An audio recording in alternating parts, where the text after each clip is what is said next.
तो बहुत बहुत स्वागत है प्यारे बच्चों आप लोग सभी का एक बार फिर से हमारे इस न्यू क्लास में। प्यारे बच्चों अभी इस क्लास में हम लेकर के आए हुए हैं आपका जो बच्चों क्लास 9th का जो बच्चों कल पेपर होने वाला है बच्चों 2024 का। बच्चों यहाँ पे हम बच्चों उसका ओरिजिनल बच्चों क्वेश्चन पेपर लेकर के आए हुए हैं। बिल्कुल ही ओरिजिनल क्वेश्चन पेपर है, ठीक है। अगर ये बच्चों पेपर आपका ओरिजिनल नहीं हुआ तो मैं आपको कह देता हूँ बच्चों कि आप मेरे चैनल पर आकर के तुरंत बच्चों मेरे चैनल को अनसब्सक्राइब कर दीजिएगा और बच्चों वीडियो को डिसलाइक कर दीजिएगा, ठीक है। मैं इतना कन्फर्म वादे के साथ बच्चों कह देता हूँ कि यही जो क्वेश्चन है बच्चों ये ओरिजिनल क्वेश्चन पेपर है आप लोगों का, ठीक है। और मैं बच्चों आप लोग को ऑब्जेक्टिव के साथ सब्जेक्टिव भी बताऊंगा, ठीक है बच्चों। इसके लिए बच्चों आप लोग वीडियो को लाइक अभी कर दीजिए और बच्चों चैनल पर नए हैं तो बच्चों आपसे रिक्वेस्ट है बच्चों का चैनल को सब्सक्राइब भी कर दीजिएगा, क्योंकि बच्चों मैं आप लोगों को यहाँ पे कंप्लीट जो है बच्चों बिहार बोर्ड का सॉल्यूशन देता हूँ बच्चों फ्री ऑफ कॉस्ट में। साथ में बच्चों आप लोगों को यहाँ पे फ्री में बच्चों पीडीएफ भी प्रोवाइड कराता हूँ, ठीक है। तो चलिए बच्चों लेट ना करते हैं, क्लास को शुरू करते हैं और दिखाते हैं बच्चों कि आपके एग्जाम में आज क्वेश्चन जो पूछ रहा है बच्चों वो किस प्रकार का पूछा गया है, ठीक है बच्चों।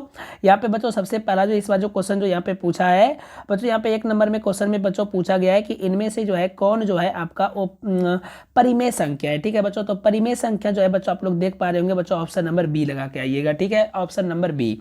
बच्चों 2 नंबर क्वेश्चन पे देख लेते हैं बच्चों। 2 नंबर क्वेश्चन में यहाँ पे क्या कहा है बच्चों, कहता है कि निम्नलिखित में जो है कौन अपरिमेय संख्या का उदाहरण है। तो बच्चों अपरिमेय संख्या जो है प्यारे बच्चों यहाँ पे बच्चों ये तो नहीं होगा, ठीक है, ये भी अपरिमेय नहीं होगा, ये भी अपरिमेय नहीं होगा बच्चों, ऑप्शन नंबर डी हो जाएगा, ठीक है।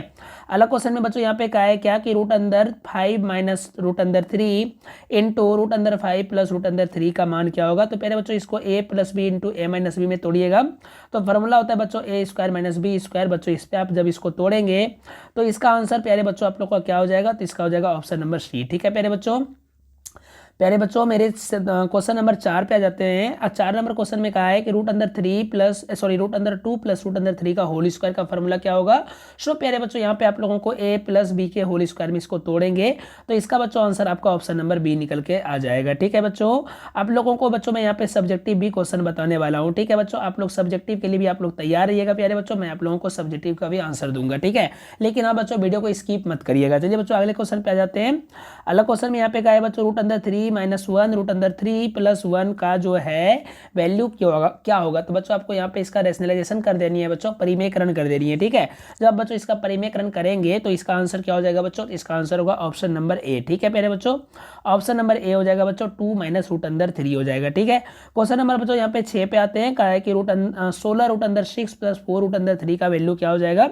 तो बच्चों इसका आंसर हो जाएगा आप लोगों का तो कितना होगा, यहाँ पे बच्चों आप लोगों का 6 नंबर का आंसर हो जाएगा बच्चों, ऑप्शन नंबर बी हो जाएगा, ठीक है। ऑप्शन नंबर क्या होगा बेटा, बी होगा, ठीक है बच्चों। 7 नंबर क्वेश्चन पे आते हैं। यहाँ पे 7 नंबर क्वेश्चन में कहा है कि यदि समीकरण पाई एक्स प्लस वाई का वैल्यू 29 है, जहाँ पे x का वैल्यू 7 है, पाई का वैल्यू 22/7 है, तो y का वैल्यू क्या होगा। तो मेरे यहाँ पे प्यारे बच्चों मैं यहाँ पे इसको कर देता हूँ सॉल्व, ओके।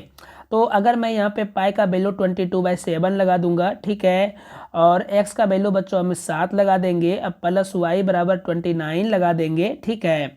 यहाँ पे बच्चों 29 लगा देंगे y के बराबर में, तो 7 7 कटेगा बच्चों, 22 यहाँ आकर के हो जाएगा -22, तो y का वैल्यू हो जाएगा बच्चों 7, ठीक है।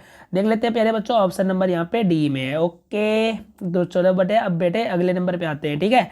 यहाँ पे क्वेश्चन में कहा है कि x - 2y = 4 है, तो इसका हल क्या होगा। हेलो बच्चों यहाँ पे क्वेश्चन को देखो, ठीक है। तो सी इसका आंसर हो जाएगा, ठीक है बेटा, सी नंबर हो जाएगा आंसर, ओके।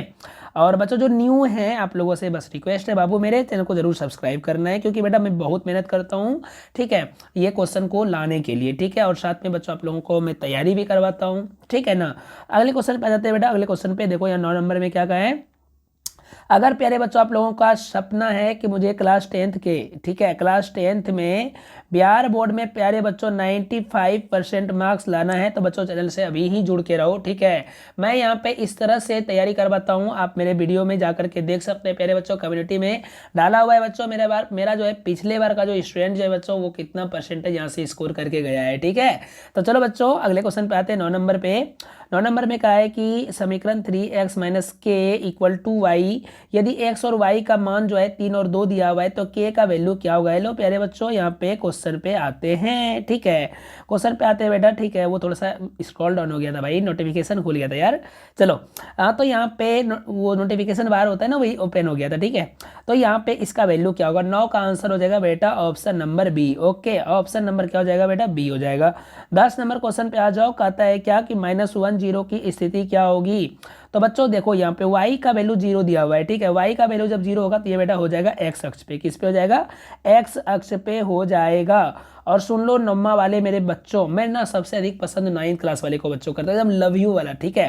बताते हैं क्यों करते हैं, क्योंकि 9th क्लास का बच्चे से ना मेरा एक अलग प्रकार का रिलेशन है, ठीक है ना। और मैं तुम लोगों के लिए लेकर के आ रहा हूँ प्यारे बच्चों, 1 तारीख से एकदम न्यू बैच लॉन्च करेंगे हम, ठीक है। 9th क्लास का एकदम शुरू से बच्चों, मैं आप लोगों को जो भी आप लोगों का टॉपिक छूटा हुआ है मुझे कमेंट में बताना बच्चों, मैं उस पर डिस्कस करके 1 तारीख से आप लोगों का एक बैच भी लॉन्च करूंगा, ठीक है। तो चलो बच्चों अगले क्वेश्चन पे आ जाओ। अगले क्वेश्चन पे यहाँ पे 10 नंबर क्वेश्चन में आते हैं बच्चों, कहता है कि -1 0 की स्थिति क्या होगी। तो बेटा x अक्ष पे हो जाएगा, ठीक है। मैं यहाँ पे सॉल्यूशन नहीं कर पाऊंगा भाई, समझा करो ना बातों को, जगह नहीं है ना यार। बिंदु -2 -3 की स्थिति क्या होगी, ठीक है बच्चों, इसकी स्थिति क्या होगी। तो ये बेटा हो जाएगा तृतीय पद में, माइनस प्लस जो होता है ना बेटा, ये तृतीय पद में आता है, ठीक है। चलो अगले क्वेश्चन पे आ जाओ बेटा। अगले क्वेश्चन पे कहता है एक ही आधार तथा एक ही समांतर रेखाओं के बीच के स्थित समांतर चतुर्भुज कैसा होते हैं। तो बेटा ये कैसा होता है रे, तो ये हो जाता है तुम्हारा आयत में बराबर, आयतन में इसके बराबर होते हैं, ठीक है। चलो अगले क्वेश्चन पे आ जाओ। यहाँ पे 13 नंबर क्वेश्चन में कहता है कि समांतर चतुर्भुज ABCD AE लंब जो है DC पे है, ठीक है। अरे यार क्या नौटंकी ये कर रहा है। चलो यहाँ पे क्या बोल रहा है कि AE जो है वो लंब है DC पर, CF लंब है AD पर। तो यदि AB का वैल्यू 16 है, ठीक है, और AE का वैल्यू 8 है, CF का वैल्यू 10 है, AD बराबर क्या होगा। हेलो देखो मैं ना ये क्वेश्चन को ना ऑलरेडी सॉल्व करके रखा हूँ, इसका आंसर 12.8 सेंटीमीटर आ जाता है बेटा, ठीक है। चलो अगले क्वेश्चन पे आ जाओ। 14 नंबर पे कहता है 4x² - 9 के शून्य क्या होगा। तो ये तो हो जाएगा बेटा 3/2, वो भी प्लस और माइनस दोनों होना चाहिए, ठीक है। ऑप्शन नंबर हो जाएगा C। ओके अगले क्वेश्चन पे आ जाओ बाबू। कहता है यदि समांतर चतुर्भुजों के विकर्ण की लंबाई 16 और 24 है तो इसका क्षेत्रफल क्या होगा। तो बेटा इसका क्षेत्रफल जो हो जाएगा ना वो हो जाएगा तुम्हारा कितना हो जाएगा, तो 192 हो जाएगा, ठीक है बाबू। चलो अगले क्वेश्चन पे आ जाओ। 16 नंबर क्वेश्चन पे आ जाओ। कहता है कि वृत्त की सबसे लंबी जीवा क्या कहलाती है। तो बेटा वृत्त की सबसे लंबी जीवा व्यास कहलाती है, ठीक है। अगला क्वेश्चन में कहता है किसी वृत्त के चाप उसके संगत जीवा के से क्या बोल रहा है, घिरा क्षेत्र क्या कहलाती है ना। तो ये क्या कहलाता है बेटा, तो ये कहलाता है तुम्हारा वृत्तखंड कहलाता है, ठीक है, सेगमेंट जिसको कहते हैं इंग्लिश में। अगला क्वेश्चन पे जाओ बाबू। 18 नंबर क्वेश्चन में क्या कहा है बाबू मेरे, 18 नंबर क्वेश्चन में कहा है कि समीकरण हमको दिया हुआ है 5x - 7y = 4, है ना। तो इसका एक हल जो है इनमें से कौन सा होगा। तो तुमको ना इसका सिंपल सा एक ट्रिक लगाना है। क्या लगाना है कि जो ऑप्शन में दिया रहेगा ना तो उसमें जो x और y का जो मान है ना उसको रख करके देखना, ठीक है। अगर वो इक्वल के इस पार में जो रहेगा, अगर वही सॉल्व करके इधर वाले का आ गया वैल्यू तो समझना कि वही उसका हल है, ठीक है। तो यहाँ पे मैंने ना इसको सॉल्व करके देख रखा है, तो इसका ऑप्शन नंबर बेटा ए हो जाता है, ठीक है। 5 और 3, ठीक है। वो लोग कैसे सर, तो 5 का 5 है 25 हो जाएगा, और 7 या 21 होगा, 25 में 21 घटाएगा 4 हो जाएगा, ठीक है। इसीलिए बेटा ऑप्शन नंबर ए होगा इसका, ठीक है ना। चलो मैं वो अगले नंबर क्वेश्चन पे जाओ। 19 नंबर क्वेश्चन में देखो क्या कहा है क्या कि किसी वृत्त की चाप तथा संगत दोनों त्रिज्या से घिरा क्षेत्र क्या कहलाता है। तो ये बेटा कहलाएगा तुम्हारा क्या, ये कहलाएगा वृत्तखंड कहलाएगा, ठीक है। नहीं त्रिज्यखंड कहलाएगा, ठीक है बेटा। चलो 20 नंबर क्वेश्चन पे आ जाओ बाबू मेरे, ए लाल मेरे, देखो 20 नंबर पे आ जाओ। इसमें कहता है कि इसका जो है ना ये जब सॉल्व करेंगे तो इसका गुणनखंड क्या होगा। तो इसका गुणनखंड देख लेना बेटा करके, मैं तो करके रखा हुआ हूँ। तो इसका आंसर आता है ऑप्शन नंबर C, ठीक है। क्या आंसर आ जाता है बाबू, ऑप्शन नंबर C आता है। एकदम जाके कल जो है ना क्वेश्चन का एकदम धुआं उड़ा देना, तुम लोग बता रहे हैं हम, पता चलना चाहिए कि बोर्ड एजुकेशन का बच्चा का रिजल्ट कैसा आता है, ठीक है। धुआं उड़ा देना क्वेश्चन को जा करके, ठीक है बेटा। चलो अगले क्वेश्चन पे आ जाओ। देखो 21 नंबर क्वेश्चन में क्या कह रहा है यहाँ पे, कहता है कि किसी वृत्त की जीवा तथा त्रिज्या की लंबाई क्रमशः 16 और 10 है। हेलो प्यारे बच्चों मेरे, ध्यान दो ना यहाँ पे क्वेश्चन पे, तुम लोग तो बस नोटिफिकेशन पे ध्यान दे रहे हो सिर्फ। कहता है कि किसी वृत्त की जीवा तथा त्रिज्या की लंबाई जो है ना वो 16 और 10 है। तो इसके केंद्र से जीवा तक की लंबिक दूरी क्या होगी। तो बेटा इसका हो जाएगा आंसर 21 का, क्या हो जाएगा 21 का होगा ऑप्शन नंबर C, 8 सेंटीमीटर होगा, ठीक है। कहता है घनाभ में कोरों की संख्या कितनी होती है। हेलो कितने किनारे होते हैं बेटा, 12 किनारे होते हैं ना घनाभ में क्या कहते हो, 12 होते हैं ना रे, नहीं नहीं 8 होते हैं, ठीक है। अरे यार घनाभ में कोर मतलब किनारा ही ना बोल रहा है यार, किनारा तो शायद घना पे 12 होगा बेटा। इसका ना जरा सा तुम लोग कमेंट में बता देना कितना होता है, मुझे याद नहीं आ रहा है, मुझे जहाँ तक याद है कि 12 होना चाहिए, ठीक है। किनारा 12 होता है घनाभ में। चलो देखो कहता है यदि घनाभ की लंबाई चौड़ाई ऊंचाई 2 3 4 है तो इसका आयतन क्या होगा, 4 या 12 दूनी 24 हो जाएगा। ऑप्शन नंबर देखो बी हो जाएगा, ठीक है बेटा। 23 का ऑप्शन नंबर क्या हो जाएगा, बी हो जाएगा। चलो अगले क्वेश्चन पे आ जाओ। कहता है यदि घनाभ की लंबाई चौड़ाई ऊंचाई तीनों बराबर है तो उसे क्या कहते हैं, तो बेटा उसको घन कहते हैं। क्या कहते हैं, घन कहते हैं। ऑप्शन नंबर डी हो जाएगा, ठीक है। याद रखना 24 का आंसर डी है, ठीक है बेटा। चलो यहाँ पे अगले क्वेश्चन पे आ जाओ। 25 नंबर में कहता है कि 6 सेंटीमीटर किनारे वाले घन का आयतन क्या होगा। बाबू मेरे 25 का आंसर देखना, 25 का आंसर क्या होगा, 25 का आंसर होगा ऑप्शन नंबर डी 216 घन सेंटीमीटर, ठीक है। अगला क्वेश्चन पे आ जाओ बेटा। 26 हो गया। कहता है घनाभ में कितने आयताकार पृष्ठ होते हैं। तो बेटा देखो घनाभ में आयताकार पृष्ठ की अगर हम बात करें तो बेटा हो जाएगा 6, ठीक है। फलक होते हैं 6, नहीं नहीं आयताकार बोल रहे हैं ना, तो यार घनाभ में तो आयताकार तो कितने होंगे, 4 ही होंगे ना, हाँ 4 होंगे वैभव, ठीक है। घनाभ में आयताकार जो पृष्ठ होंगे ना वो 4 होते हैं, ठीक है। तो ऑप्शन नंबर हो जाएगा तुम्हारा ए। 26 का ऑप्शन नंबर ए होगा, 6 नहीं होगा। 6 जो होगा ना बेटा देखो, जैसे ये है ना, ये घनाभ है हमारा, ठीक है, ये घनाभ है तो ये, तो इसका, अरे नहीं बाबू रे 6 ही होगा, ठीक है 6 होगा, ठीक है। ऑप्शन नंबर बी हो जाएगा। चलो अगले क्वेश्चन पे आ जाओ, अगले क्वेश्चन पे आ जाओ बाबू, अगले क्वेश्चन पे, ठीक है। 27 नंबर पे आ जाओ।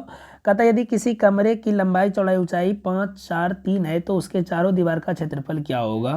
तो देखो चार दीवार का क्षेत्रफल क्या होता है, फॉर्मूला 1/2, ठीक है। नहीं नहीं नहीं नहीं नहीं ये नहीं होता, नहीं ये नहीं होता है। देखो चारों दीवार का फार्मूला क्या होता है, 2 × L + B × H होता है बेटा, ठीक है। तो लंबाई प्लस चौड़ाई कितना है, 5 4 9, 9 दूनी 18, 18 तिया 54, ऑप्शन नंबर ए हो जाएगा बेटा। 27 का ऑप्शन नंबर ए हो जाएगा। और मैंने यहाँ तक जो तुम लोगों को ऑब्जेक्टिव कराया, अब यहाँ से हम स्टार्ट कर देंगे सब्जेक्टिव, ठीक है। अब तुम यहाँ पे देखोगे कि सब्जेक्टिव का हमारे पास में क्वेश्चन है बेटा, ठीक है। और ये सब्जेक्टिव का क्वेश्चन अगर देखना है, अगर जानना है कि क्या क्या क्वेश्चन आया है, मेरे पास कंप्लीट है बेटा, ठीक है। तो नेक्स्ट वीडियो जो मैं डाल रहा हूँ बच्चों, उस वीडियो को भी देख लेना, ठीक है। मैं उसमें इसका सॉल्यूशन वगैरह सारा चीज़ डाल रहा हूँ, ठीक है बेटा। क्योंकि एक ही वीडियो में बेटा वीडियो हो जाएगा लंबा, इस बात को थोड़ा सा समझो, ठीक है।